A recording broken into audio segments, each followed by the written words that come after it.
Good morning, Patriots. How are you doing today? This is Mike the Patriot coming to you live from the downtown metropolis of LaMonte, Missouri. I hope you guys are having a wonderful day wherever it is you are at. Looks like this weekend, we're going to get fall for the first time here in central Missouri. Temperatures are supposed to drop below freezing. I got tomatoes still growing. Got to go out there and pick them suckers. They're green and about that big. It's like I grew a bunch of them in the springtime on my plants, and then through the summer kind of faded off. Now there's a bunch. So I need to get them suckers to ripen up a little bit. I don't know if I'm going to get there. I guess I'm going to have to ripen them up off the vine. Anyways, I hope you guys are having a great, blessed day wherever you are at. Today is the day that the Lord has made, and I will rejoice and be glad in it. And Marine in the Woods gives the scripture of the day, the Apostle of John 5:10, 15, 10 through 15. And as you're logging in, make sure you say hi, where you're watching from, and all that good stuff, because we have people checking in from sea to shining sea and points around the world. We've had folks checking in here lately from Great Britain, from Spain, from South Africa. Kind of cool. As Facebook cracks open the door a little bit and allows my show to spread around just a little bit.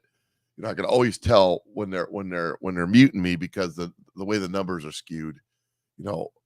Well, there's more people watching me on the Patriot Mike Show fan page right now, which means that they've opened the door a little bit. Anyways, so as you're logging on, do all that good stuff. Make sure you right now, whether you're watching on YouTube or you're watching on Rumble or you're watching on Facebook, or even if you're watching this on X, formerly known as Twitter, if you would just go ahead and hit the like button, hit the share button, tag some people or something you think need to see this, because that helps spread it. If you're over on Rumble, hit the Rumble button. If you're over there on YouTube, comment in the section where you're from and all that stuff, and hit the thumbs up button, because that helps wake things up, at least till they figure out they don't want me talking about what I'm talking about, and then they censor it. But anyways, moving on. Checking in today, we got Florida checking in. We got Calpin, South Carolina, Indiana checking in this morning. Salt Lake City, Utah's checking in early this morning. Oklahoma is checking in. The same folks every day seems to get there first. Texas, Georgia, Ontario, Canada's checking in. We got our Canada peeps on there. I'm sure Aaron will be on in a minute. Danville, Virginia checking in. Sweet Home, Alabama checking in. North Dakota, North Carolina's checking in. Utah's checking in. From Surftown, California, early in the morning out that neck of the woods. West Virginia's checking in. People are saying they had fried green tomatoes the other day. Well, yeah, but I like them fat and juicy and ripe and sliced up on a sandwich. That's the way I like them. Anyways, we got more Alabama checking in. So we're coming in from sea to shining sea all over the place. And I do appreciate each and every one. The Southwest Louisiana's checking in. I think that's supposed to say Colorado. I don't know. Smoking that pot out there in Colorado gets a little confusing. New York's checking in. Las Vegas is checking in. That's right. Sin City. Kentucky's checking in. Southwest Missouri. All over the place. Fried green tomatoes matter, somebody says. So anyways, let's get started with the show. I got just a little bit on the financial stuff. I forgot to change over to see. I'm still on. The stock market rises as Amazon shares pop after earnings. That's right, ladies and gentlemen. Amazon's earning more money because the prices of look, some of these businesses are going to report this last quarter's earnings as up because they had purchased their inventory when it was low, and they've raised prices because of inflation, so there's a profit margin there. But it's just like a friend of mine in the car business was telling me the other day. He can't replace the cars he's selling for the price he's selling them for. Well, that's what's happening in our businesses. The next time around, it's not going to be so pretty. So just be prepared for that the prices that is going to look more decent in some cases because they were able to purchase products early enough that this inflation didn't catch them. But as inflation starts really creeping in, That's why GDP went up. Also, I found out another reason why GDP went up the other day, and I didn't know this, but I was watching Economic Ninja, and he brought this out, and I said, "Say, that's interesting." Let me get rid of that cough drop. He said that I found this really interesting. He said that part of the reason why GDP went up is because foreign nations are buying our products like crazy. They're buying inventory, they're buying raw materials, they're buying finished products that they could sell in their country. And the reason they're doing that is because they're de-dollarizing. One way of getting rid of your dollars is buying stuff with your dollars, is trading your dollars for stuff. So those dollars are all pouring back into the United States of America. While at the same time, we're running out of money because of the velocity money slowing down. So that's kind of weird. But he pointed out that that's some of the reason why GDP went up. Now, the NASDAQ is trading at negative 775, 78, while, Dow Jones Industrial Average is negative 75, 78, while NASDAQ is up 115.43. Now, NASDAQ took a beating yesterday, and SP 500 is 10.84 in the positive. Oil's up $1 at 84.41. It's been hovering. They've been keeping it, manipulating it. And gold keeps flirting with 2,000, and then it's pushed down. And they do that with the short sales. They do that with all that money that they're dumping into the banks. There's several different ways that they do that, But the truth is, they're reporting 4%, 4.8, 4.9% GDP, but it ain't real. It ain't real. We're going to find out. They're going to revise that. It's not real. It's kind of like this. It's not real. I'm telling you that the 4.9% GDP in that seat right over there is not real. That was a weird episode. Did you see that when that guy went freaky on the airplane over that dude?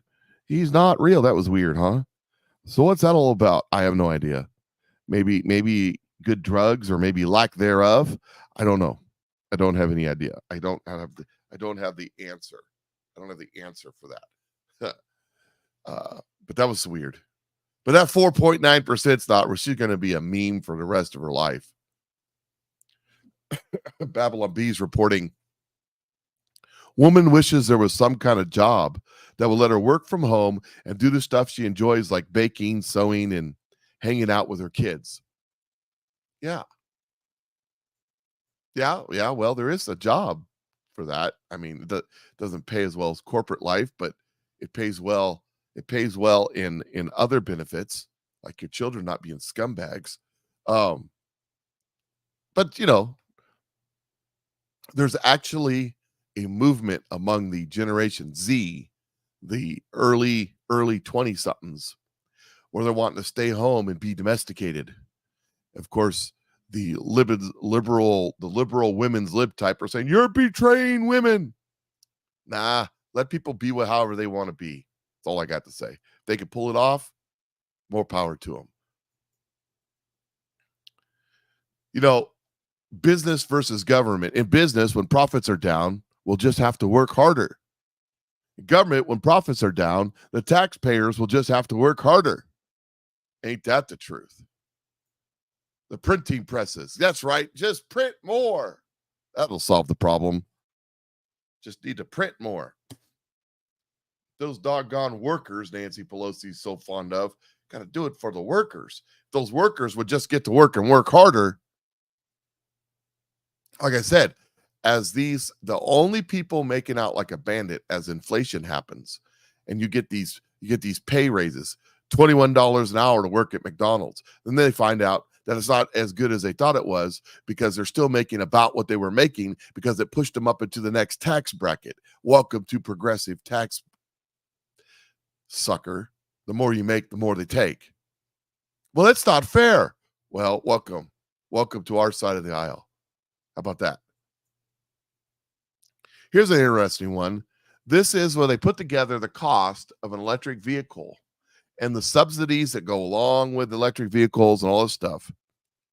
That in reality, altogether, it costs $17.33 compared to $1.21 or whatever, like compared to $3. So it says subsidies and excess charging costs occurred by a MY 2021 electric vehicle over 10 years, expressed in terms of the cost per equivalent gallon of gasoline. So in the equivalent gallon of gasoline, so if you put a gallon of gasoline in your gasoline car and you charge what would go as far, say 25 miles, would be $17.33. Well, that's how much I'm paying when I plug my Tesla in. No, because a lot of that is subsidized by the government. Somebody's paying for it, just not you. See, that's how most of that works. That's how those subsidies work. Everybody thinks, well, when you go to the gas and you say the 10%, or you see the E85, and the E85 is 30 cents cheaper than the regular gasoline. You know why that is? Because it's subsidized. Ethanol is subsidized. I'm not against ethanol. I'm not against it at all. I'm against subsidizing ethanol. Well, then we won't be able to compete. Then it's not viable. I'm sorry, but if you're not able to compete in business, it's not viable. If there's not customers, well, we need the government to subsidize it until it is. No, that's not the way it works. That's not the way it works. That's called fascism. Private-public partnerships. If you have to rely on the government, next thing you know, you're going to have the government squashing your competition because it's not fair that they're competing against you. Isn't that lovely? And then there's this story that I found tickled my fancy in the on Zero Hedge, and it's funny. Oh, it's not a funny story, but it's funny to me. It says doomsday prepping is trendy all of a sudden. Dum dum dum. Those crazy conspiracy theorists.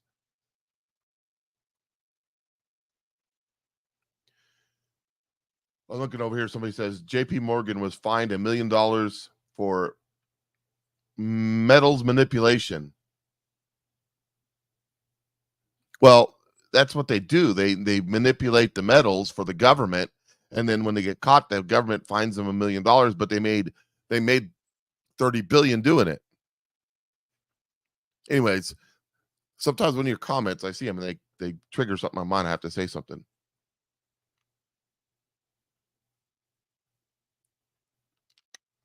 No, I didn't catch Chris Sky on Coffee with LaViva. No, I didn't. Sorry. I don't watch a lot of stuff. Sorry. Let's get back to this. In the days before COVID, doomsday preppers were ridiculed and shunned as part of a fringe minority. Now, I never called myself a doomsday prepper. I prepared for anything. I called it the anything event. Anything could happen. Now, they're being celebrated as their own spread in the Wall Street Journal edited, "Who counts as a disaster prepper these days? Lots of us." Yeah. In an article, the journal points out that there is a renewed interest in self-reliance in stocking up for emergencies. The article asks whether it has to do with the supply chain shortages or empty grocery shelves. We can't help but ask if it could be people want to front load items before an additional 10% annual price hikes. Well, there's not a bad idea there. It's going to be the cheapest thing you ever bought. Or if you could possibly have anything to do with the fact that we appear to be on the brink of World War III. Nah, that's not it. That can't be it. Did they mention they don't mention in so many words, and we digress. What the article does not note is the increasing sales of ready-made emergency kits, and recent surveys suggested that Americans are now inclined to maintain emergency provisions than they were in the past. The journal writes that approximately 33% of the 2,179 U.S. adults polled by financial services from Finder in April reported spending an average of $149 over the last year on essentials like non-perishable. That won't get you very far. Non-perishable food, medical supplies, bottled water. This marks an increase of roughly 20% who indicated doing so in 2020. Let me tell you something. 33%, that number is skewed because most people who are in the preparedness field, when surveyed by the government or by the media, will answer then the negative. No, I don't prepare for anything ever in my life. I don't want to be, I'm going to be a victim, is how they'd answer. Because the people that, how shall I say, are more prepared generally have a disdain for these type of people, for these media and government types. And that's the reason they're preparing, because they don't trust them.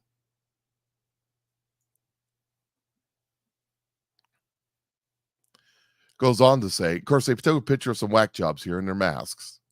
Look, if it gets to the point that you have to wear a mask, you're probably dead anyways. The one 93-year-old man told the Journal, I'm a PlayStation 5, love my comfort guy, and swore he wasn't a prepper. Yet he has 4 bags packed with snacks, flashlight, and water, coloring books for his 2 young sons in case of emergency, now hanging in his closet. It takes rational steps to ensure that we have the ability to act quickly in those moments, he added. He cited national disasters mostly, but also the war in Ukraine as reasons for his prepping. It's less that we're trying to survive the end of the world, and more that we have no idea when an earthquake or tornado is going to happen. People are becoming more and more aware of the problems in this world and how fallible things are, added John Ramey, founder of self-reliance training site, The Prepared. It is a totally new market.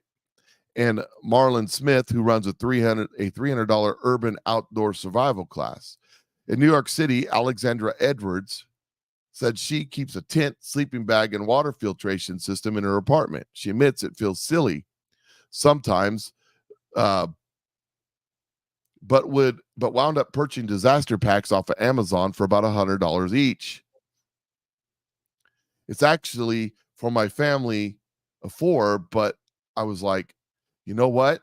Better be safe, she concluded. She has also been watching videos online about homeopathic healing and learning to grow her own windowsill vegetable garden because she worries about food availability. Well, here's the thing. I was going to look something up, but I forgot to do it. Here's the thing about that. Let me look this up right now, because I was gonna talk about something, and that last little statement reminded me of that. Let's see. Aaron could confirm this if I just, let me see, 2020 treaty.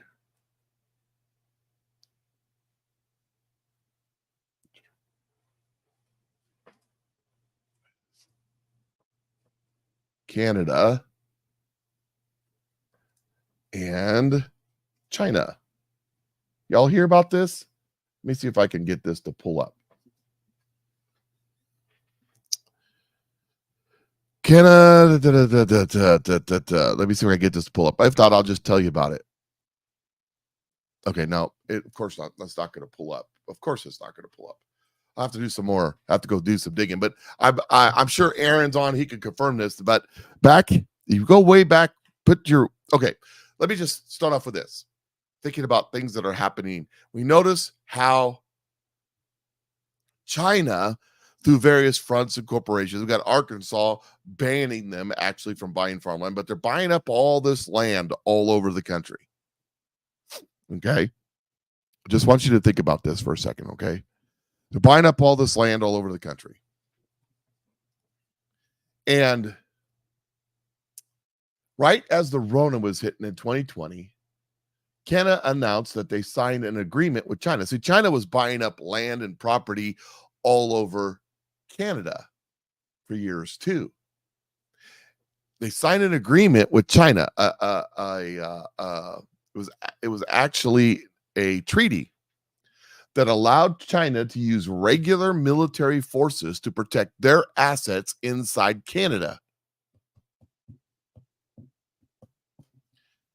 Now you got China buying up all this property in the United States. At some point in the very near future, probably before Joe Biden loses to Donald Trump, they're going to try to get something pushed through our government to allow regular Chinese military forces to protect Chinese assets within the United States, just like they have in Canada and several other countries around the world, by the way. Yes, this is absolutely true because Aaron's saying it. It said Canada let China guard their resources with their own security. So yes, there are battalions of regular Chinese infantry and mechanized units in Canada right now. I'm just saying, Mike over there on Rumble says, I don't know any preppers. That's the first sign. So just think about what I just said. When you see all this property being bought up and you're asking, why are they buying up all this property? Look, China plays hardball and they play the long game. They know what they're doing. They do things for a reason. It's not by accident. Do you think it'll get by our new Speaker of the House? Will he be Speaker of the House in a year or two? I mean, I'm just saying. Or will the Republicans lose? I don't have an answer. I don't have a crystal ball. I'm just telling you what their game plan is. Here's another great story from Oregon.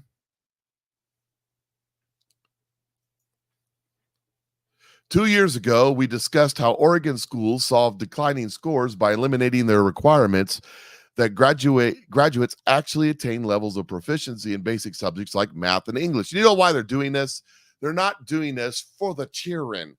They're doing this for the unions because they don't want to be accountable. See, if we don't set a standard, there's no standard, then we can't be graded on that standard. Therefore, we could just keep doing our government job, getting our $100,000 a year income. Where teachers don't make that stuff. I bet you go look in the cities where they did this in Oregon, they make that much. Places like New York and Chicago, it's $120,000 a year per student they spend on schools, which is god awful, too much money. Anyways, moving on. In 2021, the changes were portrayed as just temporary measure due to the pandemic. However, the state just extended for 5 more years. It declared that such proficiency tests are unfair to students of color. So let me translate that for you. Can I translate that for you? That's leftist think. That's newspeak. It says, however, the state extended it for 5 more years. It declared that such proficiency tests are unfair because people of color are too stupid to pass the tests. They're too ignorant, too dumb, and unable to understand what we're teaching them, so they can't pass the test. So we need to get rid of the test so that the stupid people of color don't have to worry about taking them and they won't feel bad. That's how that translates. The racist isn't the person saying, whoa, wait a second. No. We need to put standards in place. And then we need teachers that can teach the students to that standard, because I don't care what skin color they are. They're all capable of learning this unless they have some sort of learning disability, in which case they need to be in special classes. Their skin color is irrelevant. They should set a standard. In fact, we should have multiple standards. We should have an average standard for the average student to achieve. And then we should have a higher standard for those that achieve more. Because you know what? All things aren't equal. Some students are smarter than others. Yes, it's true. I know y'all don't want to hear this, but some people are better at certain things than other people. It's just the way it is. But they have declared that proficiency tests are unfair to students of color, meaning students of color are too stupid to pass the test. But I say it's not the student of color that's the problem.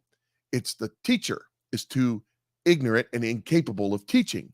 As they cram them through these colleges, one after another, to go into the Ponzi scheme that is teaching. Maybe we need to get better teachers. Well, we need to pay the teachers more, blah. Football players, look how much Patrick Mahomes makes, blah.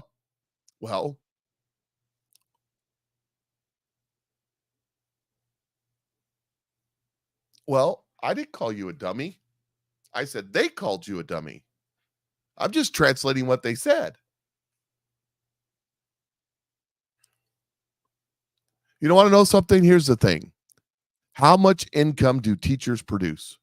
Well, they create minds full of mush and send them off, and they become the workers of the future for Nancy Pelosi. So there's an untold fortune. BS. It says right here, they're not even teaching them anything. Just a giant babysitter. No. Teachers produce firemen, policemen, teachers, military. All of them are a net drain on cost. They do not produce an income. However, they're necessary. We must pay for those things. We need firemen. I need a fireman that if my house is on fire, will come and rescue my family. We need policemen. We need policemen to make sure knuckleheads don't do knucklehead things. We need teachers to teach our young skulls full of mush to become doctors and lawyers and engineers or whatever. And don't let them babies grow up to be cowboys or something.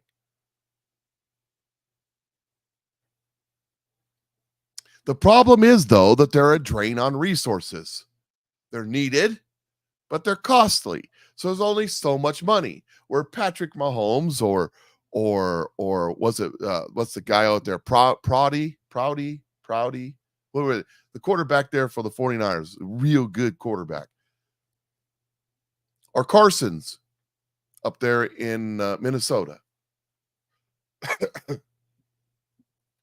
The person that signs the front of the payroll check that they give them after every game is making gazillions of dollars off of them. So they're producing a greater benefit of income to those that, how shall I say, own them or own their contracts. Teachers do not do that.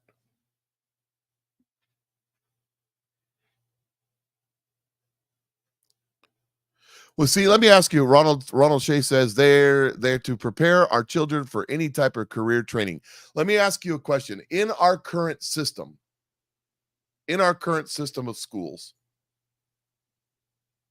how can a teacher who's never had a career in anything they went to high school, they went to college, they became a teacher. How can a teacher who's never had a real career in anything other than teaching teach our children to have a career in anything other than teaching? I got an idea. Why don't we get rid of this have to have an education to be a teacher crap, have to be certified and all this stuff? And why don't we get people like, I don't know, a guy who made a gazillion dollars in business, sold his business, is retired, but wants something to do. Why don't we let him come in and teach business finance? Why don't we let the person who's been a fifth generation farmer come in and teach ag? But they can't. No, they can't. They don't have the proper credentials. No, they have to go through school and get indoctrinated so they can come do that. Why don't we have people who lived through Vietnam, Korea, who lived through the last 40 or 50 years of history to teach American history? Oh, we can't do that. We can't do that. By golly, you didn't go to college, you get edumacationed.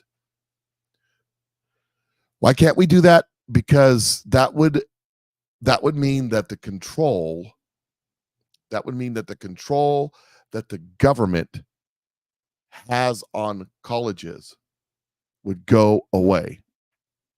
And it's about control. It's really what it's about. Control and a lot of money. Your money. You see, my daughter is getting straight A's at school, and I'm not bragging. Okay. The reason she's getting straight A's at school is because school is easy for her. School is easy for her because I put her in a private Lutheran school that goes from preschool to 8th grade. She went from preschool to 8th grade to a private Lutheran school. It costs $450 a month. So about $4,500 a year, 10 months, right? Send her to this school. And we scraped and we struggled. I mean, that's like a car payment. And the cars I drive, that's like 2 car payments.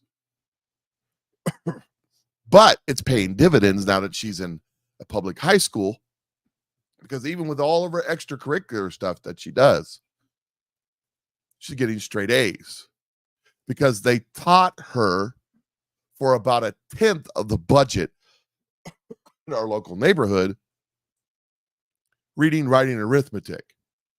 Their 3rd grade class, the teacher's now retired, is the toughest class they had in that school. She said, when the students leave my class, if they don't learn anything else, they will learn how to learn. That was her goal. Teach you how to learn on your own.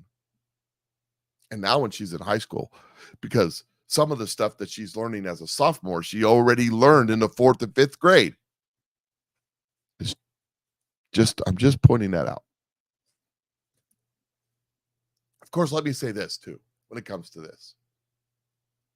The greatest school in the world is Socrates on one end of the log and a willing student on the other. In other words, a great teacher and a student that's willing to learn. You got to have both. So there is some responsibility on the parents. And maybe you should vote differently, but that's a whole nother subject. Okay, we're going to switch subjects here. And this is going to be a more adult conversation for the next few minutes. And therefore, I'm giving you warning, if you got little crumb crunchers running around at your feet, that you probably don't want this discussion. And I haven't been getting them this warning enough with some of the stuff we cover here, but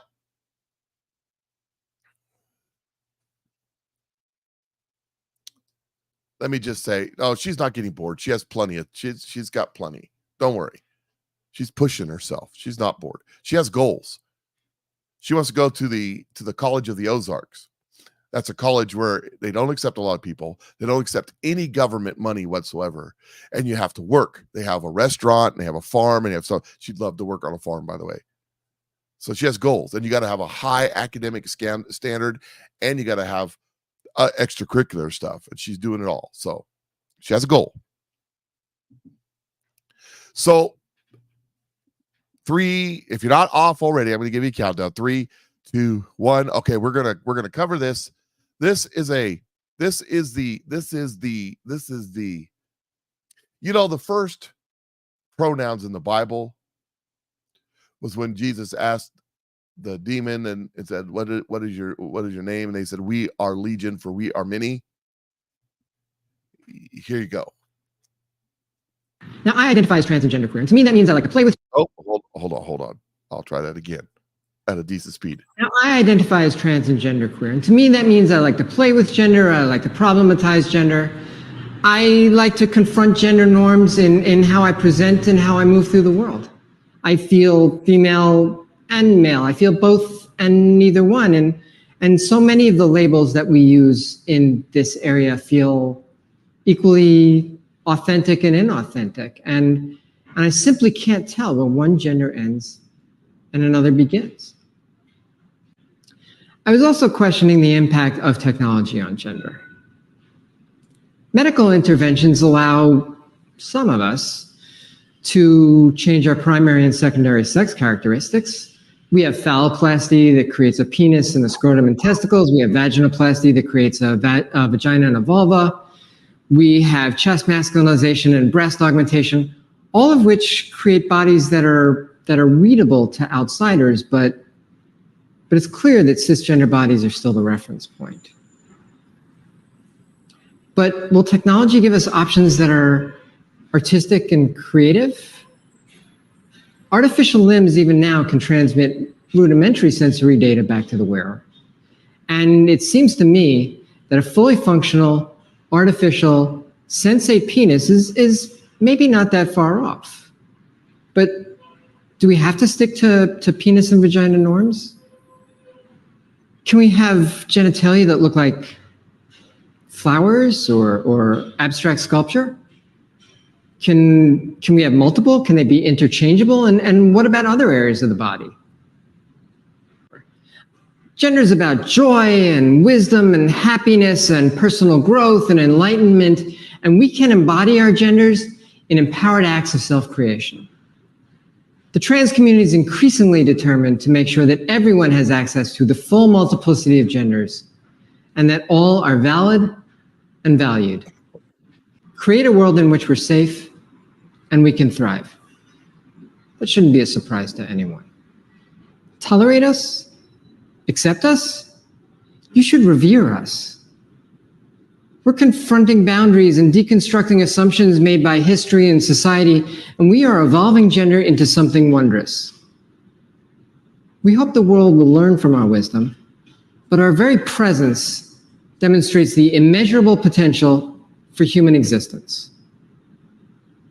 I know that many would fear the genderqueer planet we represent, but we are here, we are trans and non-binary and genderqueer, and to all those opposed out there, I say, it's about time you got used to it. Thank you very much. So someone in the comment section went by too fast. I didn't see who it was, said the name of the demon. Well, I'll tell you the name of the demon. That's Lilith. Lilith is the name of that demon. Look it up. Anyways, she, it, they, them, that, whatever it is. Pat there says that we should revere them. We should, that means we should worship them. That's that demon manifesting. This person is so confused, doesn't know from moment to moment what they are. I guess it depends on which one's manifesting. And they want, this thing is wanting to have operations to put artwork as your genitals. Genitals are this. You get a big, a long definition of what gender is. No, gender is boy, girl, make baby. That's all it is. There's nothing else. The purpose of your parts down there is to reproduce. As God said in the beginning, be fruitful and multiply. Oh yes, they're wanting that. I was watching something the other day, and they were talking about how what they're about to do is they're about to come out with their own God in the image of whatever this thing is. And they're going to merge the world's religions together. And then they're going to say that Jesus or Muhammad or the God of Abraham or whatever is a false God. And they're going to make laws against it. The whole world will be subject to this grossness. And it has ramifications around the world. It really does. It really has ramifications around the world. It causes other symptoms to develop. For example, this is out of Germany. Germany, students at University of Ashburg call for glory holes to be installed in lecture halls. Cite benefit to queer community.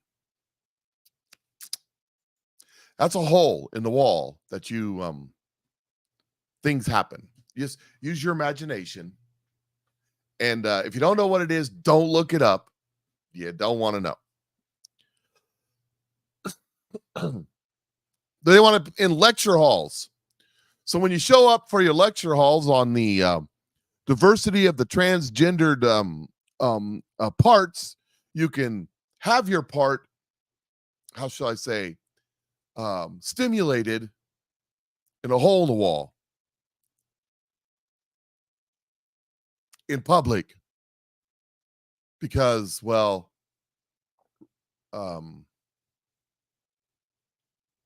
reasons, I guess. I don't know. Because people are sick and they're getting sicker by the minute. And speaking of sick and getting sicker by the minute, speaking of absolute jokes, and I know I joke about this stuff a lot, but that's okay. It's okay. I get it. It's funny. I think that's the one I want right there. I know I joke about this a lot, but that's okay. I joke about a lot of things. But Donald Trump Jr. retweeted El Donio Trumpo. It says, did you mean Mike Johnson? So I guess if you type in Google Mike Johnson, it'll say, did you mean Mike's Johnson? Okay, Google, you can't make this stuff up. I don't know if it's still that way, but that's pretty funny. 1, 2, 3, 1, 2, 3. Big Mikey has got a thingy and she lets it swangy on the Ellen Show. But does she even notice? 'Cause we all can see it poking through her draw. Don't hide Michelle Obama, just release the beast and show it to the world. Thank God for plastic surgeons, they can make a grown man look just like a girl. Hey, Mike. Hey, Mike. Obama. Hey, Mike. Hey, Mike. Obama. You got your kitties, but I close your kitties, 'cause we ain't seen no pictures of you pregnant at all. Barack Obama, oh, we had a lover and a friend, his name was Michael Obama. If what they say, lady, is your gender, then why did Michael and I. he call you Michael? And why do you deny it? Why you try to hide it when you know we can see it clear? And do you think that the country will see the United States will see the first gay president or the first woman We already president? have it with Obama, so let's just calm down. Got it. You know, Michelle is a trans. I'm sorry, she's a what? A transgender. We all know. Oh my gosh. Oh, gosh. It's okay.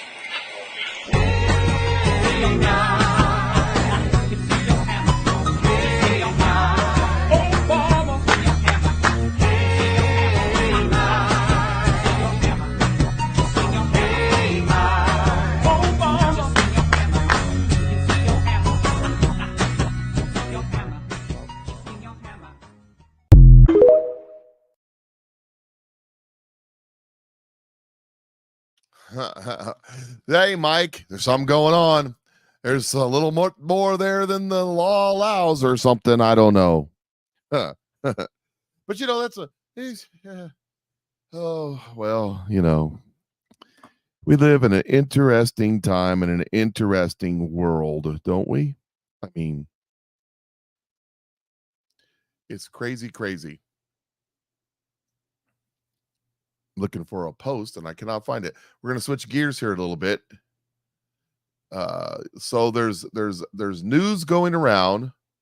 There's news going around. I'll start off here. It's all over Twitter and all over stuff about Mark Meadows. And here's the story. This is breaking. Allegedly, Mark Meadows worked for the FBI as an informant and wore a wire to record all conversation with President Trump while he was chief of staff to him. This is not only unconstitutional, but it's criminal. This is the government we live with. This is the government we live with. It's up to us to change that. I've received confirmation from multiple members of Congress and confidential informants that this is true. Not only have I received calls from current members of Congress, probably all Democrats, I received calls from the media who know that I know this information and receive calls from former members of Congress who have also explained the same thing to me. This is worse than Watergate. This is going to be the destruction of the FBI. So the rumor is going around, as being reported multiple places, that supposedly Mark Meadows was a spy for the FBI in the Trump administration and feeding information to the FBI. That's the rumor going around. Here's CNN's reporting on it. White House Chief of Staff Mark Meadows reportedly offering damning testimony against the former president to Special Counsel Jack Smith in exchange for immunity. That's according to ABC News. Our chief legal affairs correspondent, Paula Reed, is gathering details for us. Paula, what can you tell us? Well, CNN previously reported that Mark Meadows had testified before a federal grand jury investigating former President Trump. Now we're learning more about what he has reportedly told investigators. Now, according to reports, he's spoken with investigators 3 times over the past year, and he's told them that in the weeks following the 2020 election, he says that he told Trump that these allegations of significant voter fraud were baseless. Now, that is such a significant break from the rhetoric of former President Trump. It's also a significant break from what Meadows has said publicly, including in a book that he wrote because he said he wanted to, quote, set the record straight. He reportedly told investigators that Trump was being, quote, dishonest and that obviously we didn't win.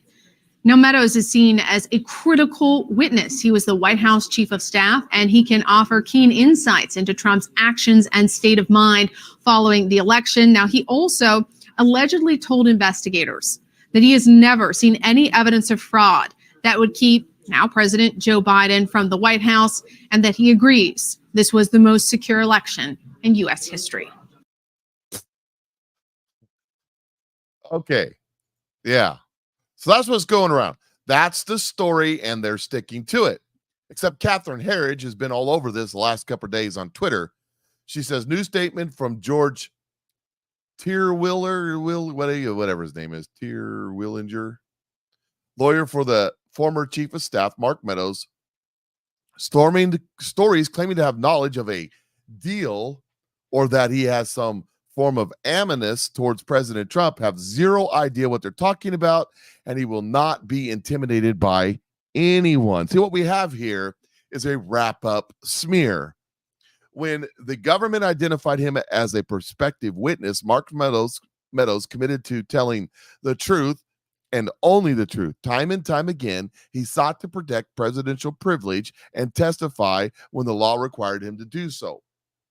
Stories claiming to have knowledge of a deal or that he has some form of animus towards President Trump have zero idea what they're talking about, and he will not be intimidated by anyone. So that's his story coming out from his attorney. And then there's a little bit more on this. It says, not that one, this one. Then this, okay. So it's a wrap-up smear, okay? The people performing the wrap-up smear the government, the DOJ, the Democrats, leak information through different sources, probably a bunch of rhino Republicans and a bunch of Democrats, that Mark Meadows is under pressure. He's making a deal. He's turned on Trump. He's saying all these bad things about Trump, right? Then the media reports it. Breaking news. Mark Meadows has turned on Trump. We got him now. The walls are closing in. And then ABC News reports this. Watch this. Special counsel accuses Trump of threatening ex-chief of staff Mark Meadows following an ABC News report. Say what? Say what? It says that special counsel Jack Smith's team is accusing former President Donald Trump of threatening former chief of staff Mark Meadows after the ABC report on Tuesday detailed some of what Meadows allegedly told investigators about Trump. The 2020 presidential election, including that he repeatedly told Trump the weeks following the election that the allegations of significant voting fraud coming to them were baseless. Okay, so this is now coming from the special counsel's office, Jack Smith. This is a blatant, in your face wrap up smear where they're leaking something and then turn around. Now they're going to use it against Trump because Trump is supposedly threatening Mark Meadows about this.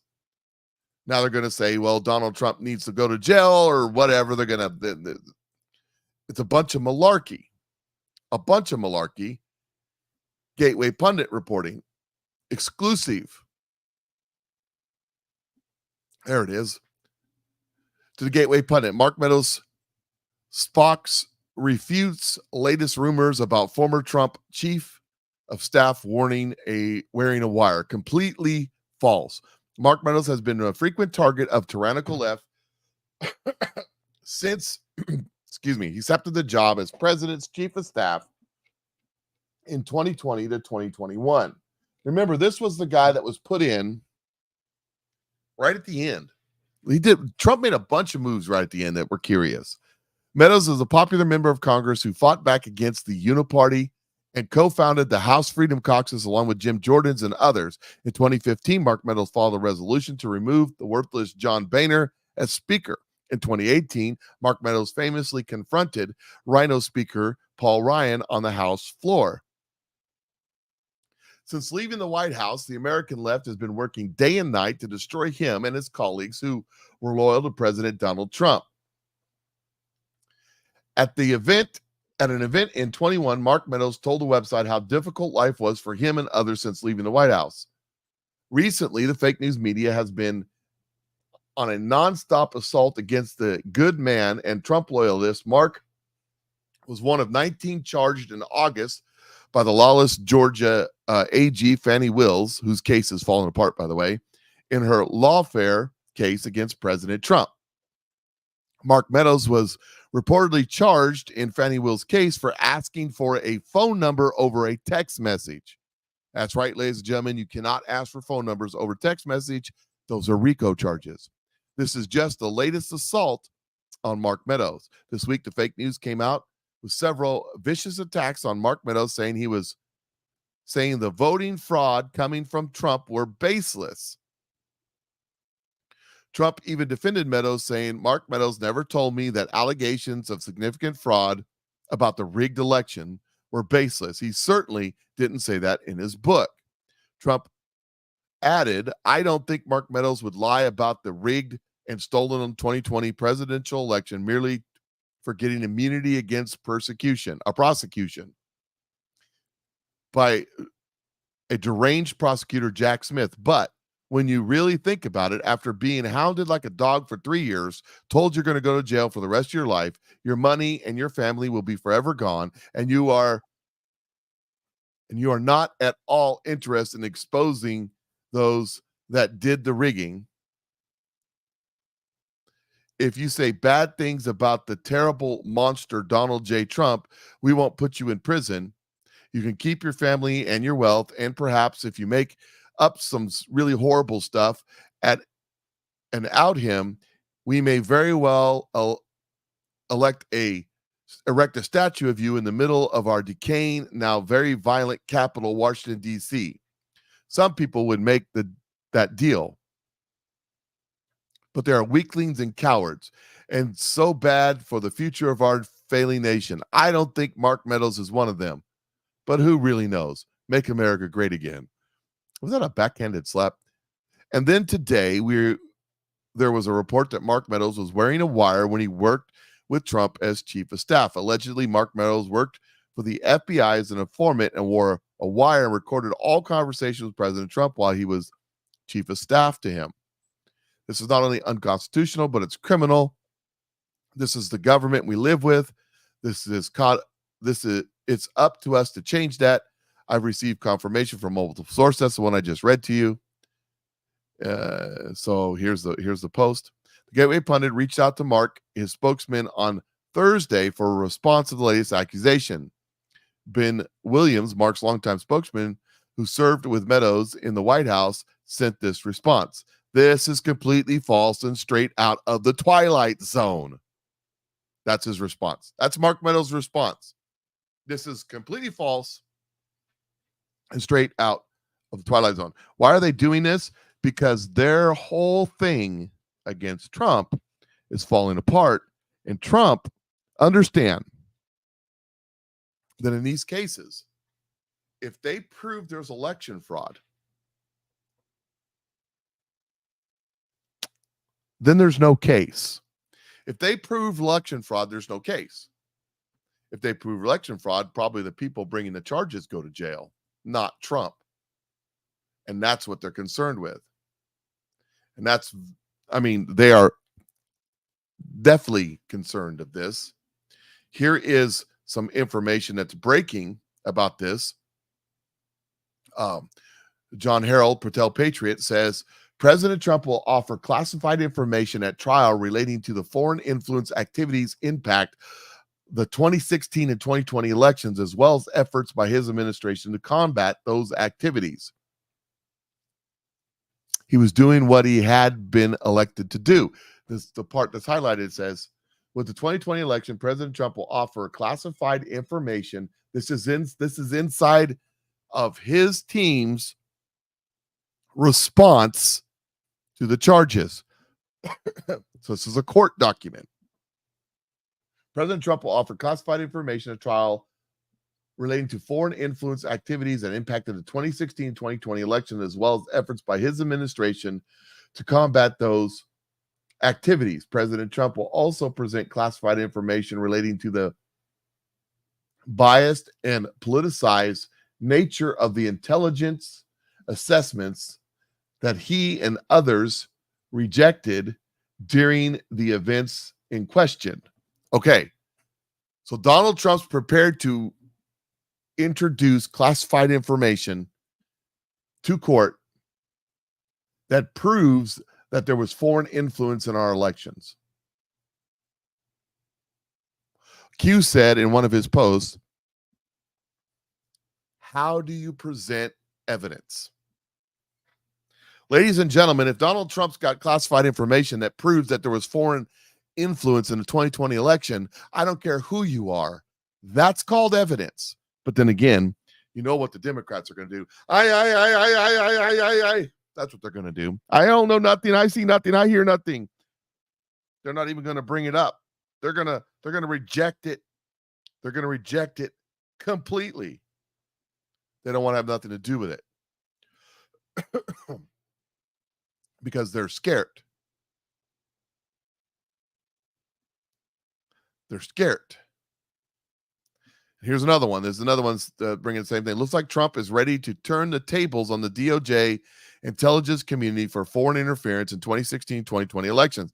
Bringing up the same point. Says, I was told there's no evidence of stolen election, foreign interference. Didn't Trump write Executive Order 13848 to deal with that specifically? I remember the penalties being extremely harsh.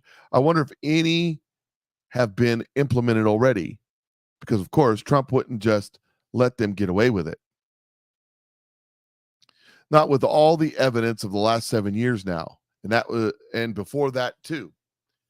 There's something going on here. More than meets the eye. There's something going on here that that is pointing towards some certain things that's happening. I'm going totally out of order of how I set this up, so I apologize about that. Let me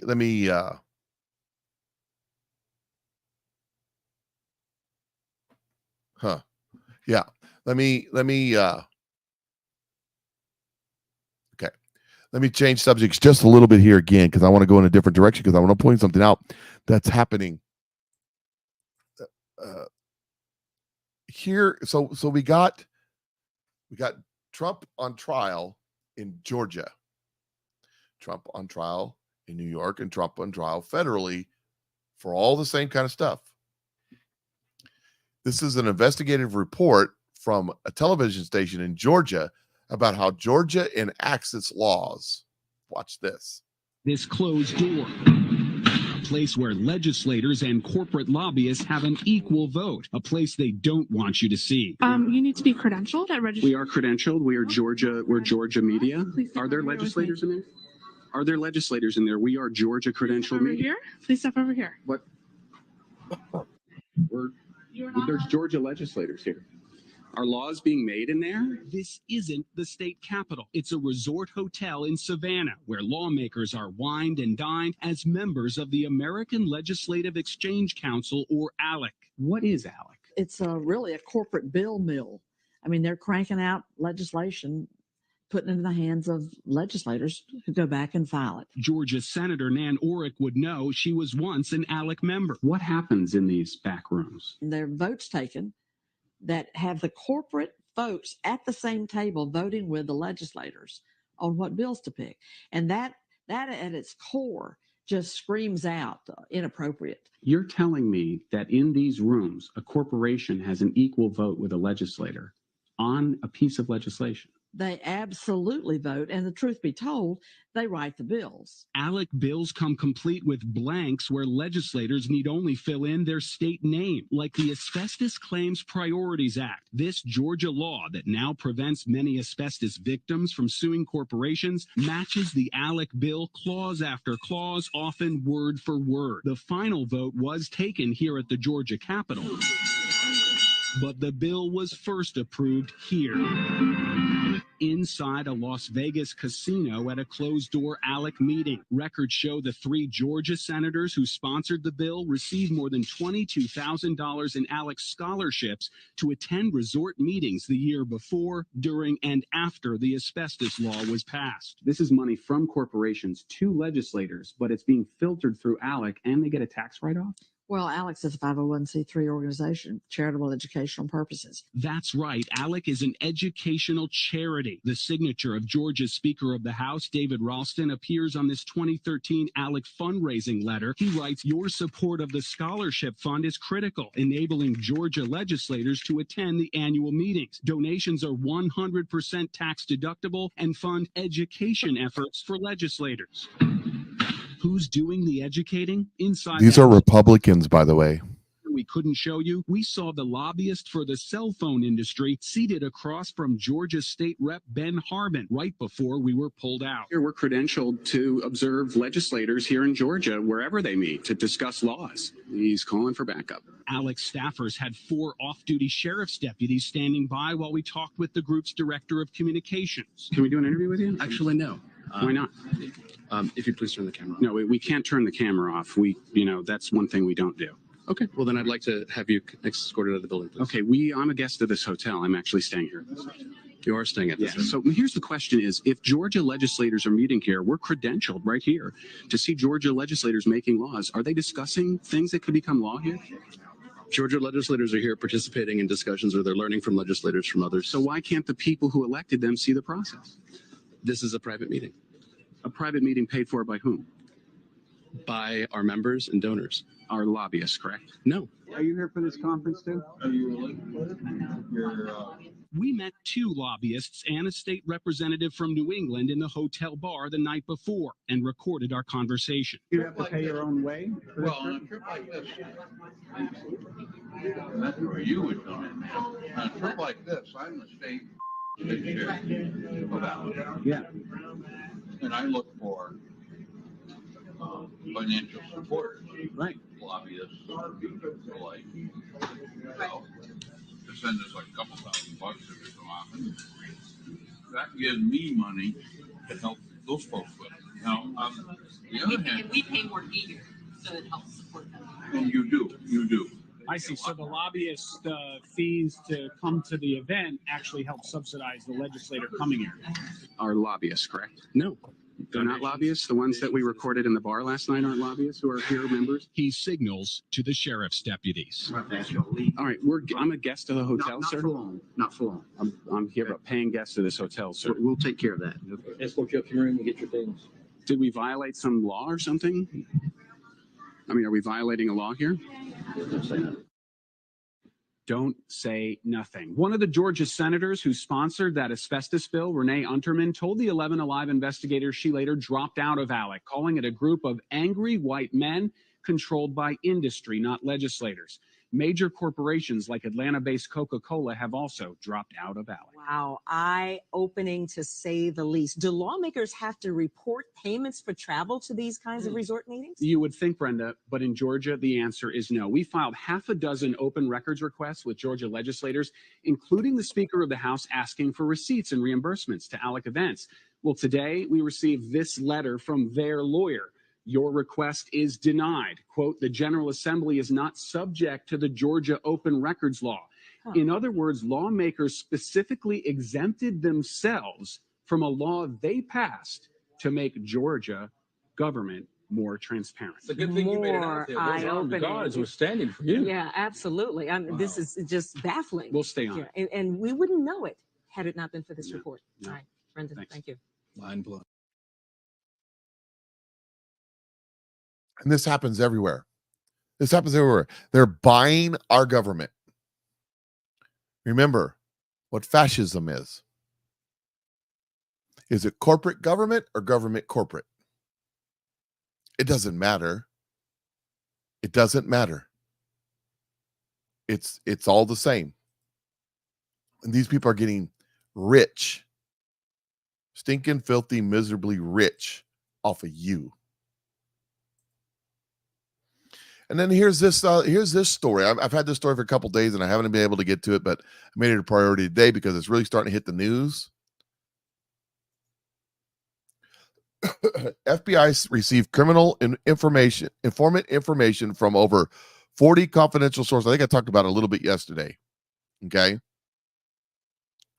The FBI maintained more than 40 confidential human sources on criminal matters related to the Biden crime family, including Joe Biden, dating back to his time as vice president, according to information obtained by Senator Chuck Grassley. The confidential human sources provided criminal information to the FBI retaining to Joe Biden, James Biden, and Hunter Biden. Okay. I think I did talk about this yesterday, didn't I? Grassley learned that the FBI task force within the Washington field office sought to, in some cases, successfully shut down the reporting and the information from those sources by falsely discrediting the information as foreign disinformation. The effort caused the investigation activity to cease. So you have over 40 investigations ongoing for years into this president.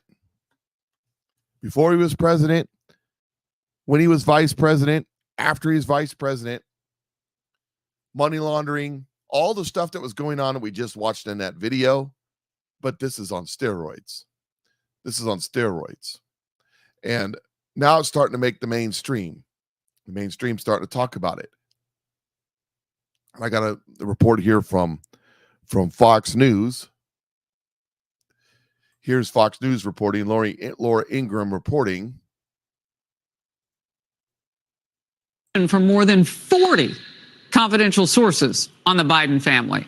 In a letter, Senator Grassley writes, there appears to be an effort within the Justice Department and FBI to shut down investigative activity relating to the Biden family. Our republic cannot survive such a political infection, and you have an obligation to this country to clear the air.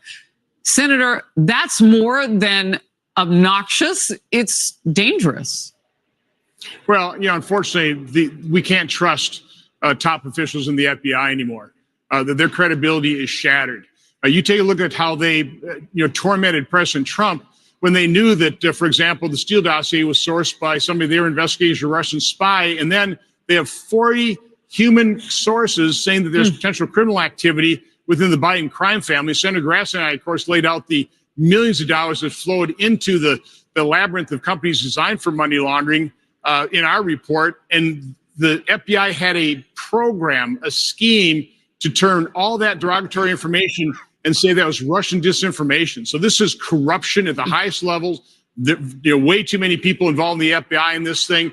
This needs to be fully investigated. And the people that Senator Grassley pointed out in his letter that need to be interviewed, they need to be interviewed and they need to come clean. We need to clean house in the FBI. I mean, I called it obnoxious. It's also ego. I mean, they honestly think that they don't have to say anything about 40 pieces of information about one family. If it were you or I, our reputations, our freedom would be taken away. But listen, it's the president of the United States, and that's a greater reason for us to know what was going on at the FBI with all those pieces of information. But remember that the investigation of Trump was all about if this was true, how that would compromise an American president. Well, they knew it was true about Vice President Biden running for president, and yet they covered it all up. So no, this is corruption in federal law enforcement. But again, federal law enforcement is the law. So they carry themselves like they are above the law. They are not. That's Congress's role to investigate this. But we need the information. We need more whistleblowers. And in the Senate here, we need subpoena power. Right now, we need Democrats who are willing to investigate this as well. So right now, the subpoenas are going to fly from the House. Pardon? Are there any Democrats who are willing to step with you in lockstep and investigate? No, they impeded our investigation of Hunter Biden as well. They claimed that we were soliciting and disseminating Russian disinformation. They were on board that this had to be a coordinated effort to sabotage our investigation and their own investigation from Democrats in the Senate as well as from the FBI. Senator Johnson, I want to remind everybody, because you said something, many things that were important, but above all, this is corruption, as you say, at the top of the FBI. There are so many hardworking FBI agents, and some of them are on the ground in Maine today. So what you're doing is you're looking at those that you go after who really have broken the law with what they've done. They've broken the trust of the United States of America. But if they're letting potential criminal acts go, they're breaking the law too. No, absolutely. Listen, I believe that most members of the federal law enforcement are patriots and they have integrity. They want to keep America safe. But that's why we need whistleblowers come forward to clean house of the corrupt partisan actors within the higher ranks of these agencies. All right. It was so great to get you on the program. We've had a lot of breaking news. We touched on it just a bit with our words there and the FBI and the work they're doing. Thank you so very much for taking us through. And now that you have a speaker in the House across chamber, perhaps we'll see a lot more being done on the Hill to go after whatever those 40 pieces of information are against the Biden family. Whatever those 40 pieces of information are. Well, the 40 pieces of information are that the FBI was doing criminal investigations for years into the Biden family and covered it up. Or maybe they didn't cover it up. Maybe there's something else going on here. And this had crossed my mind. This crossed my mind. I hadn't said it out loud. But I think that, yeah, they got a point right here. Blackmail. You don't have to be a genius to figure it out, but you do have to think about it. So when you ask yourself, why didn't the FBI do anything about Hunter Biden's laptop when they got it? Well, what did I tell you? I told you that they had leveraged it. That's a fancy word for it. They were blackmailing the Bidens. People laughed. Not laughing now. Fox News alert. Everything Primetime has been saying about the FBI and the Biden family has just been confirmed. For years, we've told you the FBI knew everything the Bidens were up to. The cash, the Chinese diamonds, American policy for sale. Not only was Biden blackmailing other countries and other countries blackmailing him, but the FBI was blackmailing Biden. Senator Chuck Grassley just announced that the Federal Bureau of Investigation has had 40 informants inside the Biden family for the last 15 years. What does that mean? It's exactly what you think.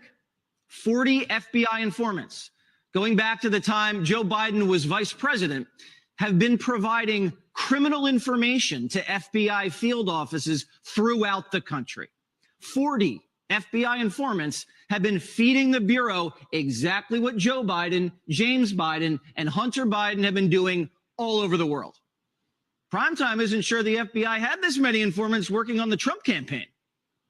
So, what does it mean that the FBI has had the Biden family wired? And what does it mean that the FBI hasn't done a thing?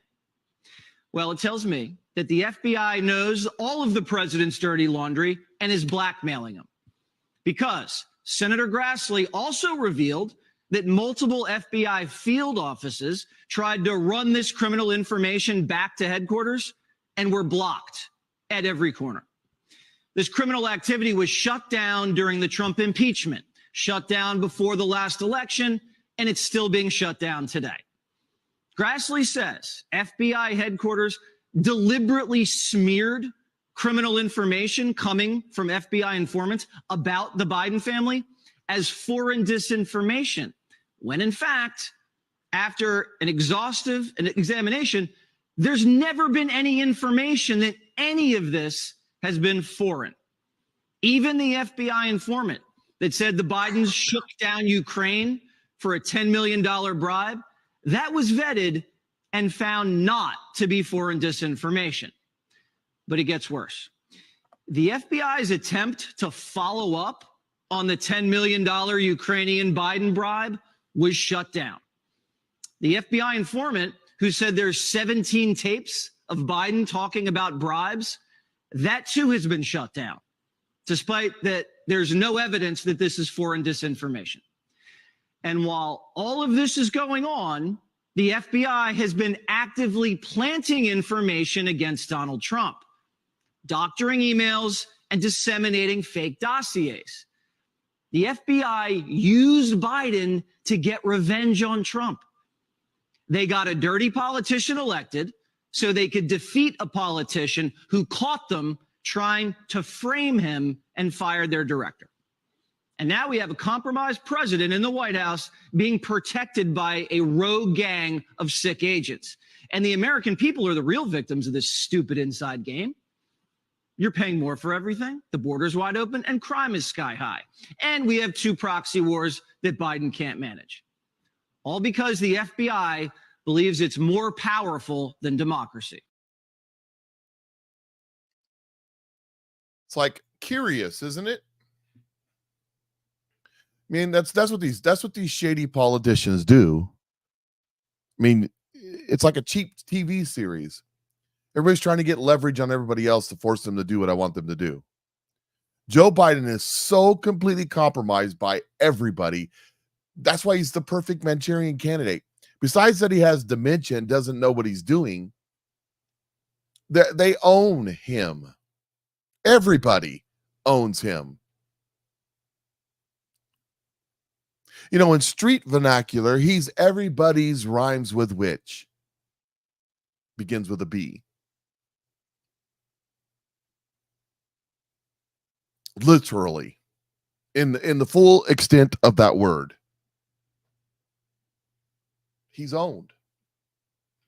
See, here's some more. I mean, this guy, they cover up for him and they cover up for him and they cover up for him.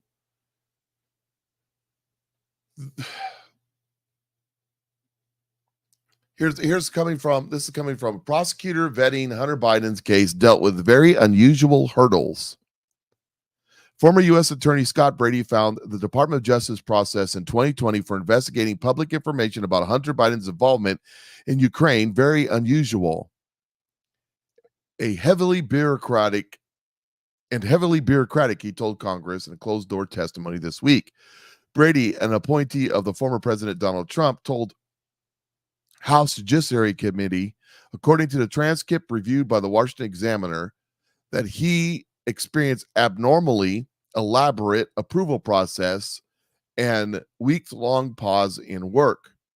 His testimony comes as the House Republicans are leading an impeachment inquiry into President Joe Biden over allegations he abused his power as vice president to personally profit off his son's business dealings.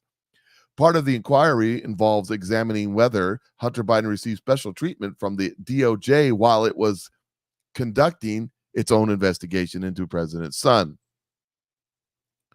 Brady, who worked as the top prosecutor in the Western District of Pennsylvania beginning in 2017, had been assigned by the DOJ in January 2020 to vet the credibility of information provided by the public related to corruption in Ukraine and Hunter Biden's work there.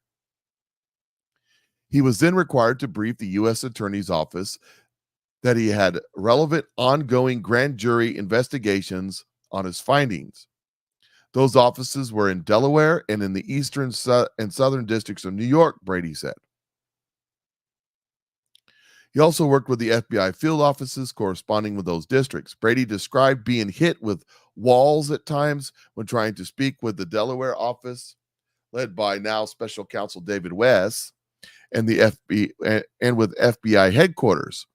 While he attributed some of the communication challenges to the sensitivity of the material, which involved the then Democratic presidential candidate Joe Biden and his son, he said he had never before seen certain issues which with other high-profile and sensitive cases. Asked specifically about the issues with the Delaware office, Brady said he believed West's office was skeptical of the information he was developing. I think they were very concerned about any information sharing with our office, Brady said. It became problematic at different points, which required Mr. West and me to get involved and level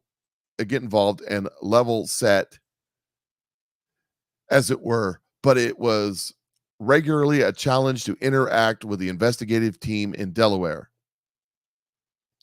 He described one time when the communication between the Pittsburgh and the Delaware office became so constrained that Brady's office had to compile written questions for Delaware and then receive compile written questions for Delaware and then receive written questions back. This was very unusual, but we had to involve the Deputy Attorney General's office with Delaware and the FBI on a regular basis, he said. Coordinating with the FBI headquarters was particularly difficult, Brady said, noting it was challenging working relationship and that he was often met with reluctance on the part of the FBI to help Brady with his investigating. There were a lot of steps of approval and a lot of eyes that had to look at things and sign off on any action that the special agents that were doing the day-to-day work and interacting with our team would take, Brady said.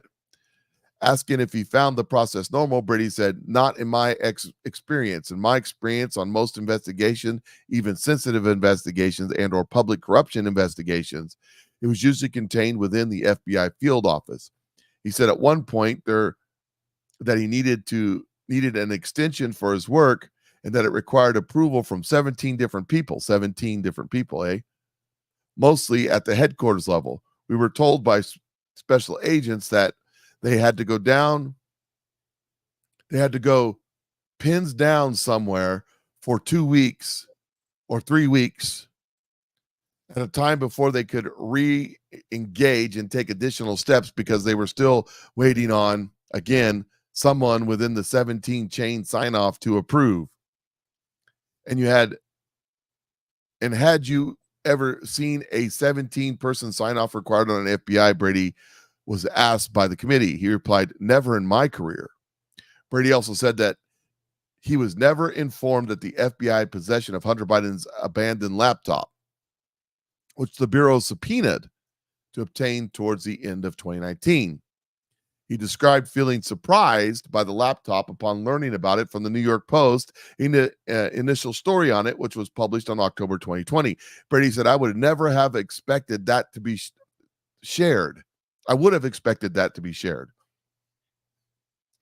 He conceded, however, that the FBI had obtained it by way of subpoena or search warrant. He could understand why they had not informed about it. So there is a special prosecutor investigating Hunter Biden and Joe Biden who was stonewalled time and time and time again.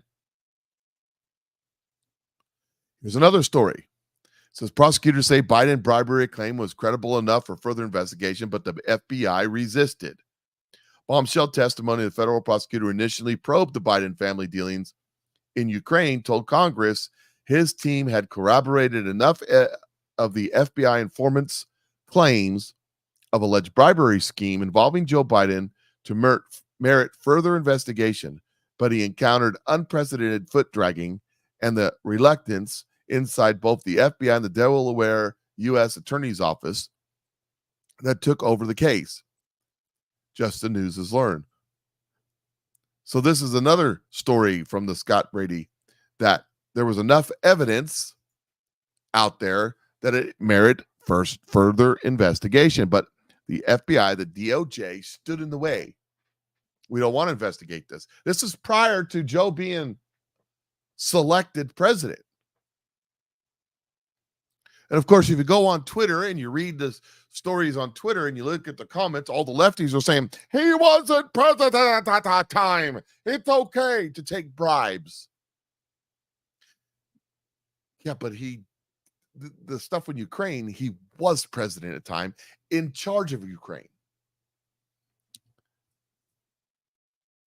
He got $200 check from his brother for paying off a loan. Great.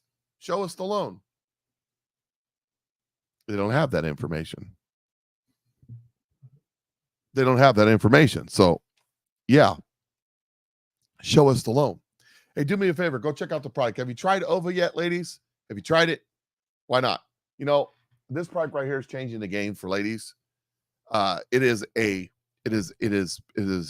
It empowers your body's biochemical pathways to support hormones within an optimal range. 3 scientifically advanced formulas sync with the 3 phases of your menstrual cycle, helping to lessen the normal symptoms of PMS, supporting a healthy mood, and helping you feel your best every day of the month.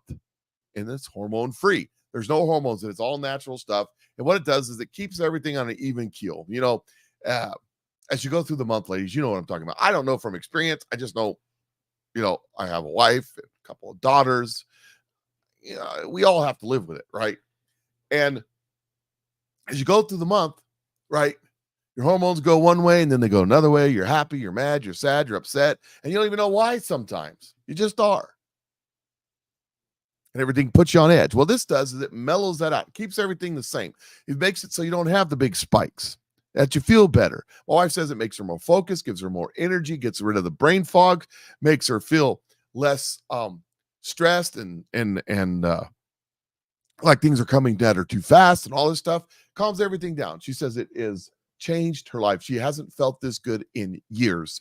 So ladies, go out and try this product. It will change your life. And don't forget the liquid BioCell, which has changed my life. If you're suffering from the snap, the crack, the creaking, and the pop, you know, if you, when you were 20 years old, you pushed your body a little harder than you should have, and now that you're 40, 30, 40, 50 years old, you're regretting that, this helps take care of some of that. Spoonful Day chases that snap, crackle, and pop away. It does it with a collagen HA matrix technology. Is one of a kind. It is sold all around the world. It's money back guarantee on all these products. You got nothing to lose and everything to gain. If you want to find out about the product, if you're watching over there on Rumble or on YouTube or whatever, just go to Facebook, type Patriot Mike Show. Patriot Mike Show. Come right up. While you're there, subscribe. You might actually get notification when I'm live. Scroll down till you see the pin post at the top of the page. When my wife's eating the chocolate sauce, makes your pants fall off. It's another product we have called Trim. I've actually lost 8 pounds since I started taking that again a little over a week ago. I haven't weighed myself in a couple days. I don't know where I'm at now. Just this right here. Actually, I put it into we have another product that we have. It's a meal replacement shake, vanilla shake. I put the chocolate Trim in the shake and shake it up. So it replaces the meal. It's all good for you. Here's the thing about the chocolate shake thing, about the shake protein, is it's vegan friendly. So there's no whey protein in it for people that have allergies, people that can't have the whey protein because that upsets their tummies. This one Doesn't have that. This is just another product out there that you didn't know that we had. Now you do. So anyways, let's go over there, comments. You want to know more about the products. We'll send you a link, save you a few bucks off your first purchase. And if you're like, I hate Facebook, you can send me a message anywhere. You can send me a message on Twitter. You can send me a message on Telegram, on Facebook, wherever it's at, on Truth.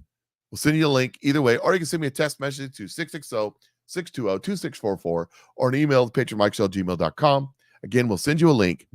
You don't have to sign up. You don't have to watch a video. I'm going to leave that up for a minute. You don't have to do anything. All you have to do is give us how you're going to pay for it and where to ship it to.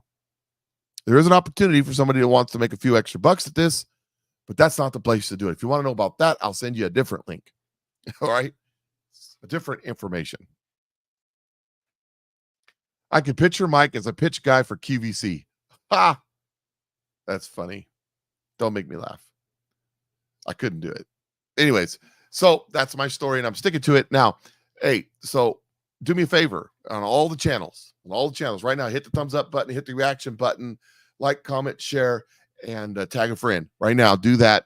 Let's spread the word around. We're going to get into those of you that left because I did my commercial, you're missing out. You're missing out because I got some good stuff coming. Marjorie Taylor Greene and Rashid Tlaib are going at it in the Congress. They're not happy with each other. So Rashid Tlaib, here is a video put out about what's going on with Rashid Tlaib.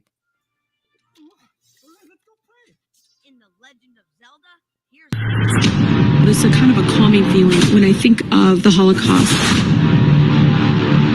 I mean, I think it's really important to understand Israel is a racist state.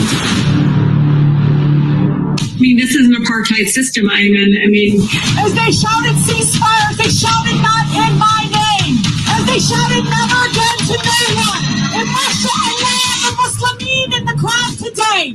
Now, therefore, be it resolved that Representative Rashida Tlaib be censured. So Marjorie Taylor Greene is trying to censor Rashid Tlaib for allowing protesters to come into the House and disrupt, just like on January 6th, which was all terrorism all the time. But Rashid Tlaib doing the same thing and allowing these people in to damage the places, offices in the Capitol and other things, disrupt services, disrupt procedures and hearings. That's what a lot of the J6ers are charged with. They're rotting in prison right now. Here's Marjorie Taylor Greene. Mr. Speaker, pursuant to Clause 2A1 of Rule 9, I seek recognition to give notice of my intent to raise a question of the privileges of the House. The form of the resolution is as follows. A resolution censuring Representative Rashida Tlaib for anti-Semitic activity, sympathizing with terrorist organizations, and leading an insurrection at the United States Capitol complex. Whereas in May 2019, Rashida Tlaib said that she celebrated the Holocaust and felt a calming feeling when thinking about the genocide of millions of Jews. Whereas in 2020, Rashida Tlaib retweeted an illustration with the caption, "From the river to the sea, Palestine will be free." And this Palestine Liberation Organization, PLO slogan. So there she is, where she introduces bills to censor Rashid Tlaib. Well, there's some more information about Rashid Tlaib out there. It says that Rashid Tlaib has extensive fundraising ties to Hamas. Well, that's interesting. She is a radical. She is a leftist. She is an Islamist extremist.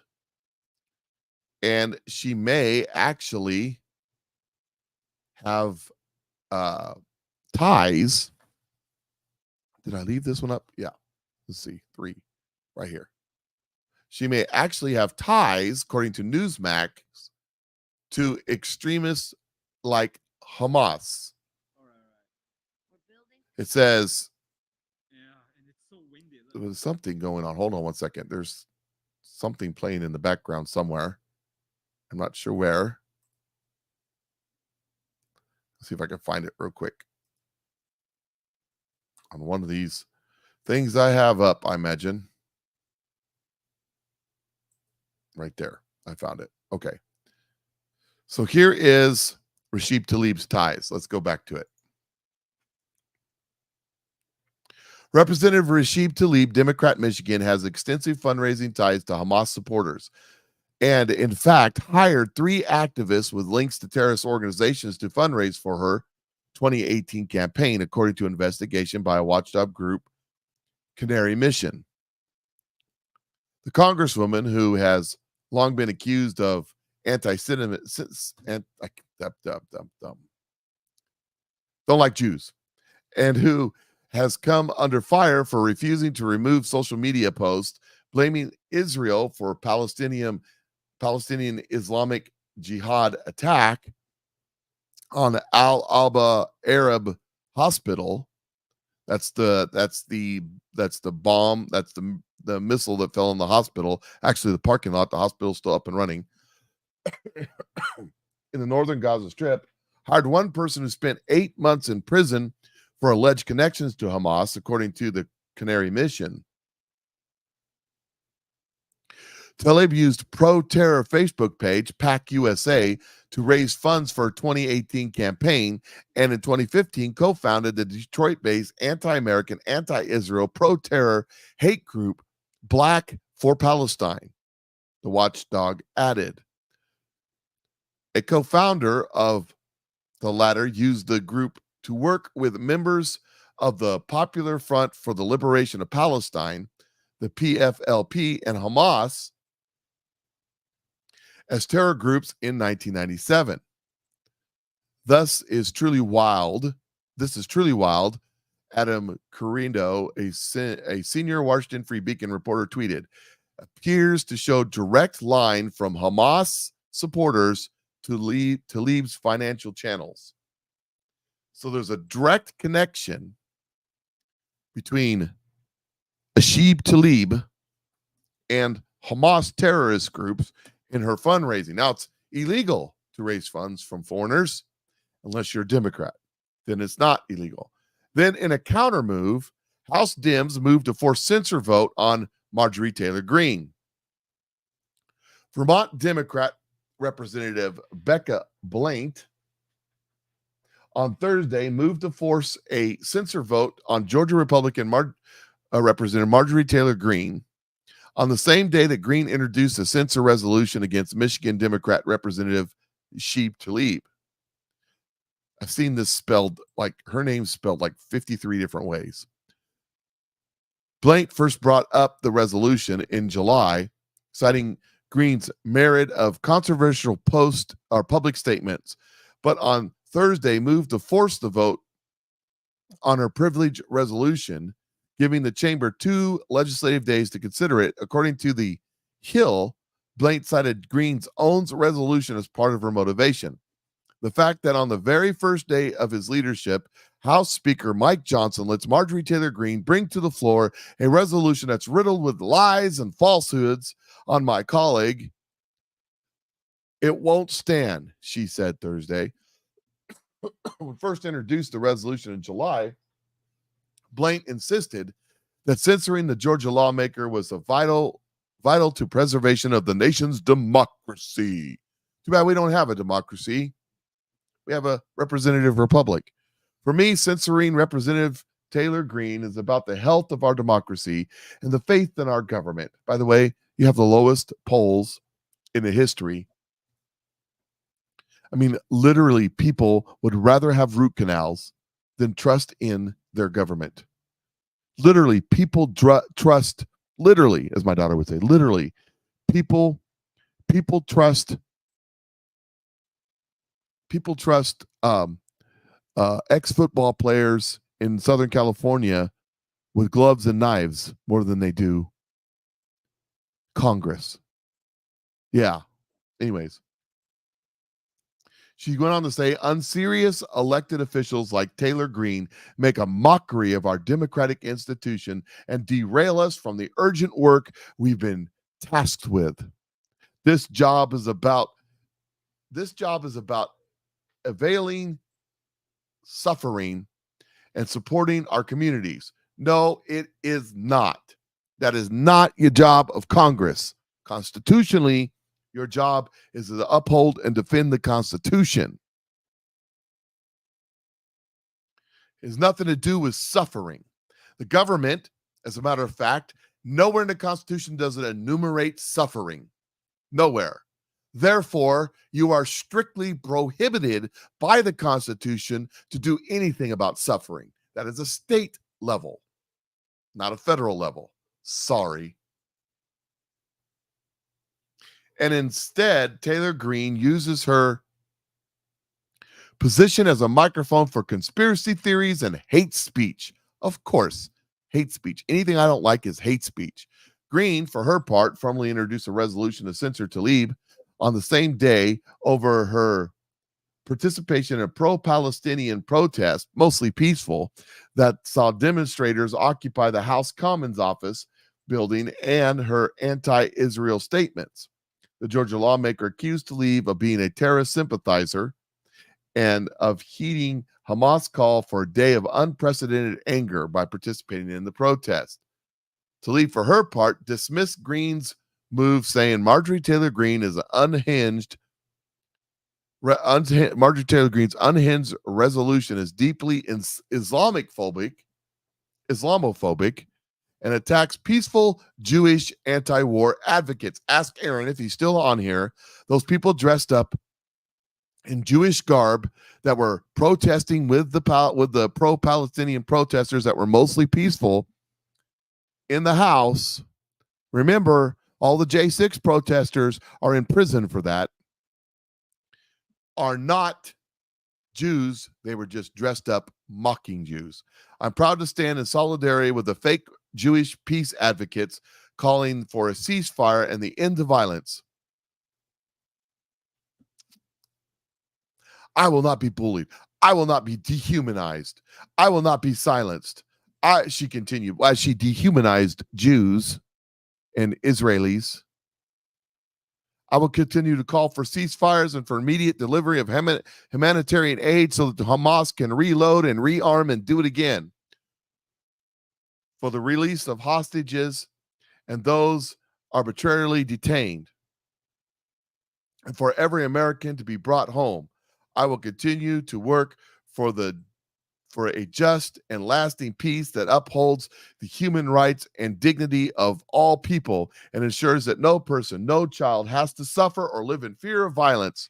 You know, no person, no, from what is it, from the river to the sea? Well, yeah. Let me point something out. If Hamas hadn't attacked the Jews in Israel and slaughtered a couple thousand of them and took a bunch of hostages,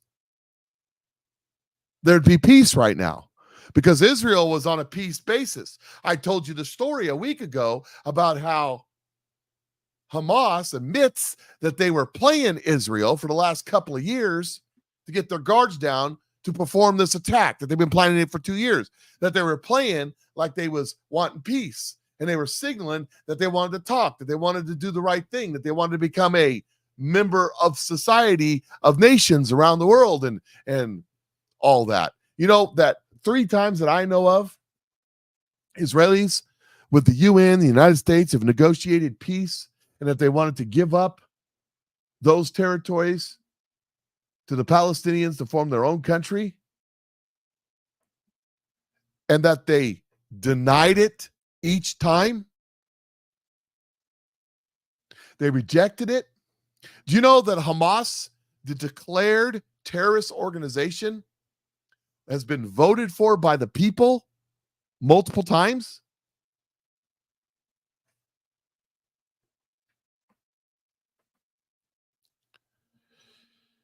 Mark, this thing's bigger than Rothschilds and banking systems. This is a war between God This is a war between God and Satan. What's happening to Israel right now is biblical. God has ordained what's about to happen. It's part of it. And I saw a comment in there that somebody was talking about, doesn't understand the loss of life, doesn't understand the loss of life with the flood. And I get what you're saying. And I understand I understand the point you're making. Doesn't make any sense. But you got to take a different perspective, because God's ways are not our ways, and our ways are not God's way. God is bigger. God is bigger than all of this. You see,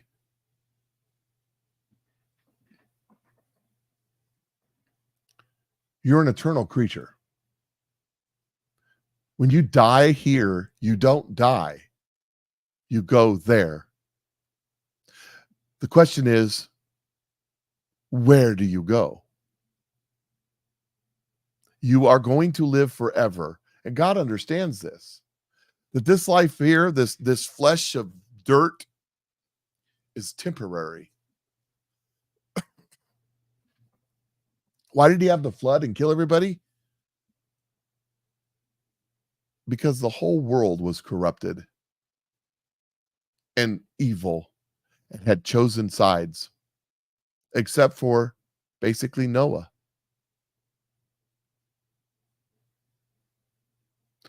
Wendy says, not dirt, a temple. No, you're made of dust.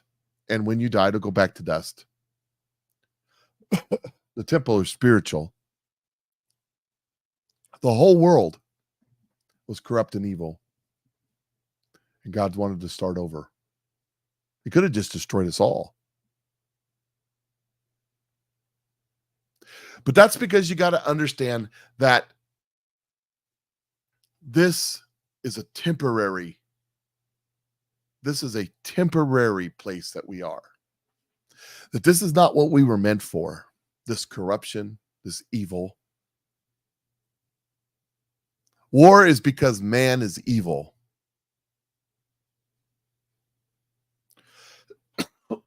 But God has ordained what's about to happen. Regardless, Israel good, Israel bad, we're saving Israel for last. All the corruption, our government's evil, their government's evil, the world's government's evil. Man is evil. It doesn't change the fact that God changes the world through Israel over and over and over again. It's about to happen again. What we're about to see happen is going to change borders. What we're about to see happen is going to change governments. What we're about to happen is going to change the world. The world will not be the same when we go through what we're about to go through.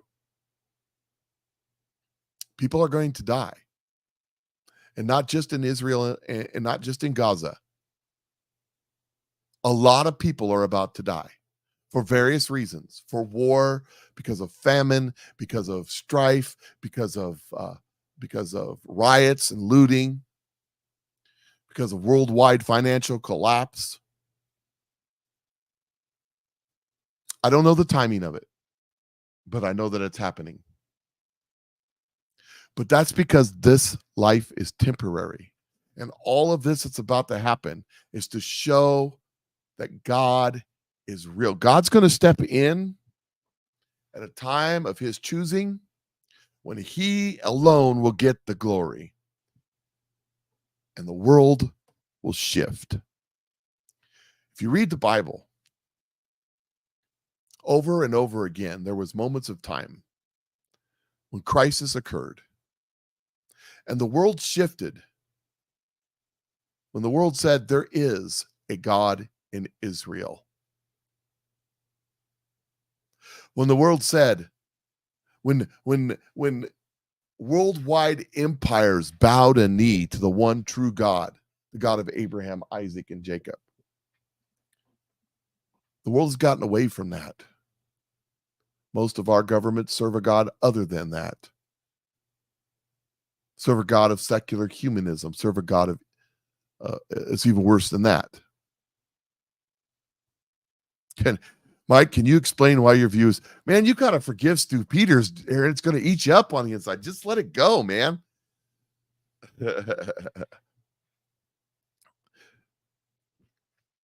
He says, we're both Christian patriots. Are you sure he's a Christian? Many people who claim to be may not necessarily be. My philosophy, my thoughts on this, my friends, are coming from the Holy Spirit. This is what God has led me to.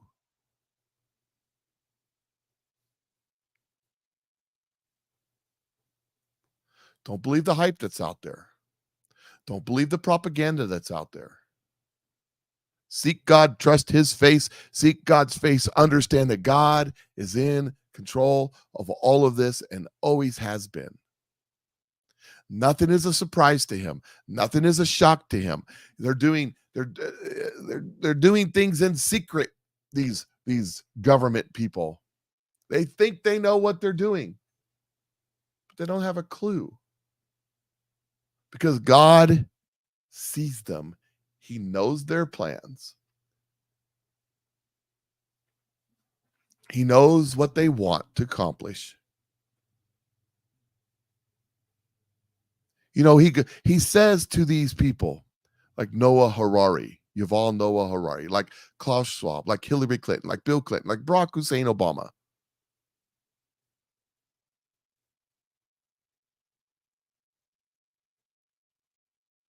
He says to these people, you think that you're a god, or you think you could become a god with technology and science? He scoffs at them. He says, the first thing you do every morning is go to the bathroom.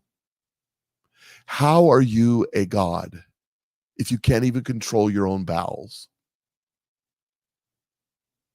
Think about that.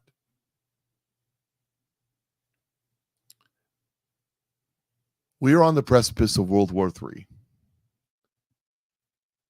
There were saber rattling. There was a standoff out in the sea of the Chinese Sea, South China Sea there, between American fleet and the Chinese fleet.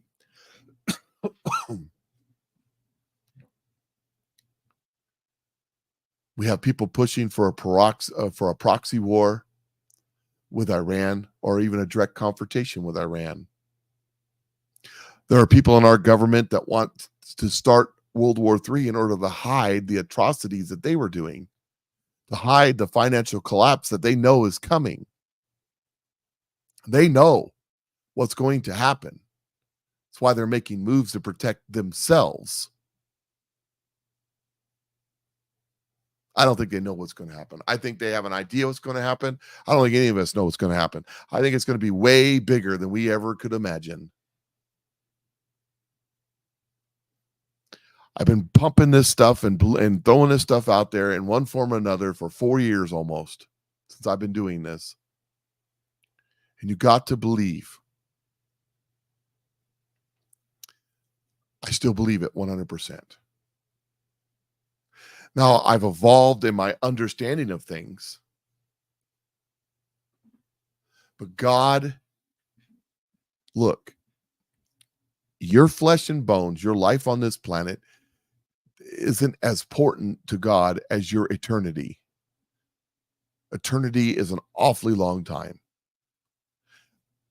We are but a vapor, a moment, a thought, and then we're gone. In 3 generations, no one will even remember us or know our names.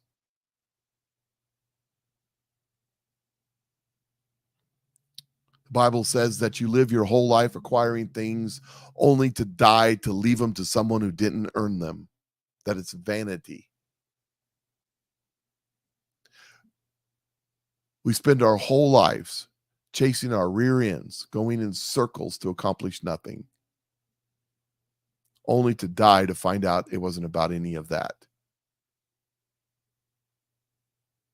You change your perspective once you understand that life is eternal and that this life is but a moment, that everything in this life is dirt and dust and will burn up and not be worth anything.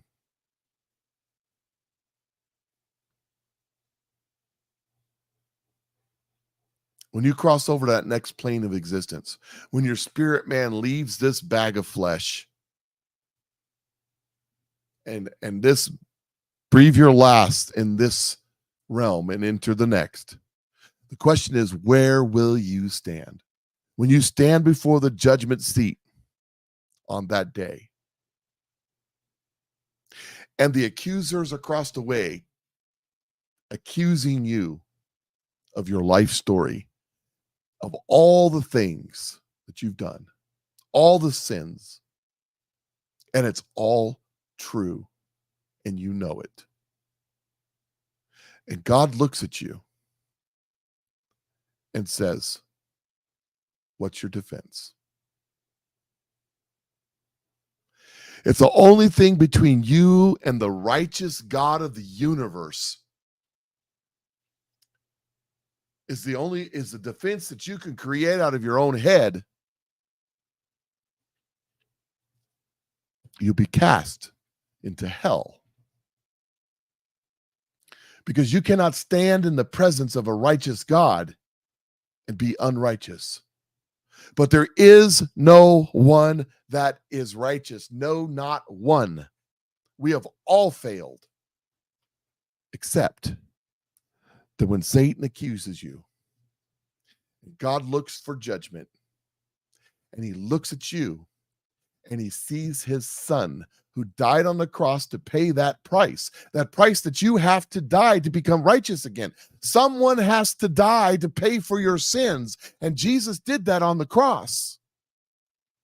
And when he sees his son who died on the cross and rose again and was given all authority, all power, all glory,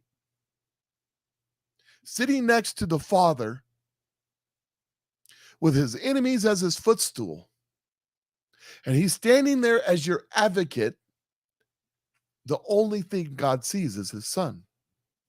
And he says, oh, that's my son. You're forgiven. I remember it not. And he casts your sin as far away as the east is from the west. He gives you new clothing of righteousness, and you can forever exist in the presence of God forever.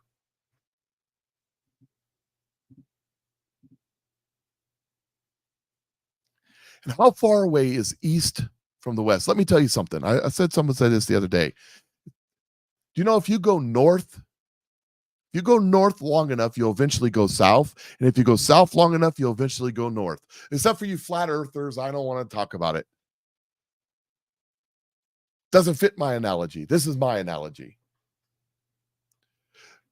If you go north long enough, you'll come around and eventually go south, and then you'll go north again. But if you go east, you will continually go east forever. And if you go west, you'll continually go west forever. Think about it. And God says, I cast that sin as far away as the east is from the west, and I choose to remember it no more. And when you give your life to Christ and you repent and you truly seek the face of God, and the devil gets on you and says, you remember that sin you committed? You remember that thing that you did, that terrible, wicked thing that you did? And you go, God, I'm so sorry about that thing that I did. God says, my son, my daughter, what thing? What thing? Because he cast it as far away as the east is from the west. There is no sin anymore because you repented of it and you gave it to Christ and you laid it at the cross. That's how you become righteous, because nobody can become righteous on their own accord. Nobody. Only through the blood of Christ. And I got other things I was going to talk about, but I didn't get there. I interrupted myself, and it's okay. But I'll tell you, when you look at all this stuff going on, take a different perspective. Take an eternity perspective. And understand that though it's going to get really bad for a time, God says there's once we crossed, you got to go through the storm to get to the other side. But once you get to the other side, it's going to be great. There's going to be a time that we're able to spread the gospel around the world, and the world will be open to receiving it. And the harvest will be great. And when the harvest is great, the glory is great. There will be a time when that happens in our lifetime, in the next, I don't know how long, year, 2, 3, I don't know how long it's going to be. And then after that, this is what God has showed me. Then after that, like the time of Joseph, when he interpreted the dream for Pharaoh, there was 7 years of plenty and 7 years of famine. God has said that there's a time coming. Well, there's going to be plenty, and that's to spread the good news around the world. And people are going to turn to Christ in mass. Thousands here and thousands there, all at the same time. And for that time frame, things will be good. He didn't tell me how long, but after that comes the second part of the dream. He said it would be just like that. And I don't know how long either time. I don't know if this leads to the end of time. I don't know if this leads to the rapture. I don't know any of that. I didn't say that. It just is what it is. It just is what it is. So prepare yourself. Go out and get an extra can of Beanie Weenies. Pull a few dollars of cash out of the bank. Buy a piece of gold or a piece of silver or some lead or something. Hit your knees and pray that God has mercy on us. And watch as God unfolds a miracle before our very eyes. Because that's what's coming. All right, you guys have a great day. It's time for me to go. Patriot Mike is